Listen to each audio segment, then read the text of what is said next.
nama saya Putri, mahasiswa aktif semester 6 dengan NPM 0227221128. Di sini saya akan menjelaskan sedikit materi tentang akuntansi untuk operasi cabang, akuntansi cabang. Baik, kita langsung saja akan membahas materinya. Di mana akuntansi untuk operasi cabang yaitu transaksi-transaksi dicatat seperti biasa dan tidak ada perlakuan khusus yang diperlukan. Selain itu, kantor pusat maupun cabang harus mencatat transaksi yang terjadi di antara mereka pada sistem akuntansinya masing-masing. Walaupun di kantor pusat dan masing-masing cabang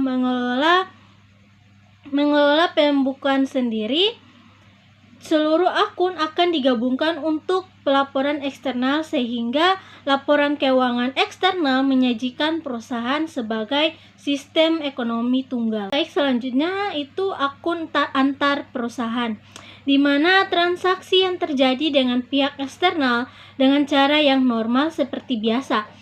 Transaksi antara kantor pusat dan kantor cabang juga dicatat seperti biasa, kecuali bahwa mereka dicatat dalam akun antar perusahaan atau intercompany accounts. Akun antar perusahaan pada pembukuan kantor pusat sering disebut juga investasi di cabang. Sementara akun resiprokal pada pembukuan cabang dinamakan kantor pusat. Ketika perusahaan memiliki lebih dari satu cabang, tetapi akun investasi terpisah untuk setiap cabang dikelola pada pembukuan kantor pusat. Selanjutnya itu pendirian cabang, di mana ketika suatu perusahaan mendirikan sebuah cabang, transfer ke cabang dicatat oleh kantor pusat. Pada akun investasi di cabang demikian rupa. Cabang mencatat transfer tersebut ke akun kantor pusat. Selanjutnya itu pengakuan laba cabang, di mana laba untuk tiap-tiap cabang dihitung secara periodik dengan cara yang normal. Cabang jarang menghitung pajak penghasilan atas laba untuk setiap cabang atau mencatat beban pajak penghasilan pada pembukuannya. Ada juga contoh dari ikhtisarnya. Misalnya, diasumsikan akun ikhtisar laba rugi cabang Medan memiliki saldo kredit sebesar 63 juta pada akhir periode. Akun ikhtisar laba rugi ditutup dengan ayat jurnal pada pembukuan cabang Medan. Itu bisa kalian lihat pada gambar di atas. Itu dimana ikhtisar laba rugi di debit sebesar 63 juta, kantor pusat di kredit sebesar 63 juta untuk menutup ikhtisar laba rugi. Setelah menerima laporan laba cabang Medan, kantor pusat juga mencatat ayat jurnalnya, yaitu investasi di cabang Medan debit sebesar 63 juta, laba cabang Medan dicatat kredit dengan 63 juta untuk mencatat laba cabang Medan.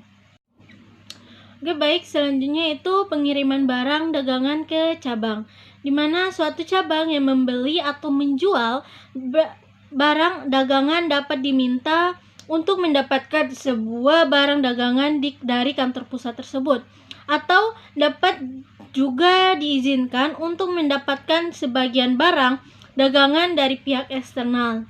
Barang dagangan yang ditransfer dari kantor pusat ke cabang sebesar biaya perolehan di kantor pusat tersebut, atau pada suatu nilai yang melebihi biaya perolehannya. Sini ada beberapa poin. Yang pertama itu barang dagangan yang ditagih sebesar nilai perolehan, biaya pengiriman barang dagangan yang ditagih melebihi biaya perolehan, dan alokasi untuk aset tetap cabang. Selanjutnya yaitu pembagian beban secara operasional, di mana beban cabang yang dikeluarkan dan dibayar oleh cabang dicatat secara langsung pada pembukuan cabang. Namun kantor pusat dapat memutuskan untuk menetapkan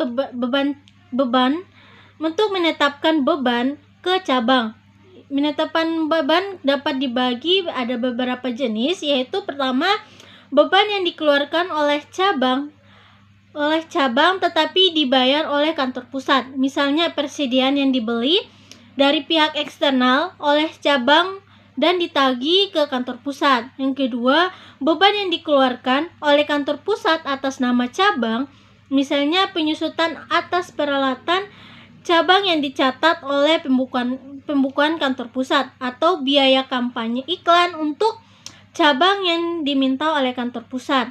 Yang ketiga yaitu alokasi biaya yang dikeluarkan oleh kantor pusat. Misalnya sebagian dari biaya kampanye iklan umum atau sebagian dari biaya overhead umum kantor pusat. Selanjutnya itu laporan keuangan perusahaan secara keseluruhan, di mana ketika kantor pusat dan cabangnya dapat mengelola pembukuan tersendiri untuk tujuan pencatatan, pembukuan, dan evaluasi internal. Laporan akuntansi eksternal mempresentasikan kantor pusat dan cabangnya sebagai entitas tunggal, entitas laporan kepada perusahaan secara keseluruhan. Terima kasih, itu saja yang bisa saya sampaikan. Lebih dan kurangnya saya mohon maaf apabila penjelasan saya tidak sempurna dari yang mungkin Terima kasih. Bye-bye. Assalamualaikum warahmatullahi wabarakatuh.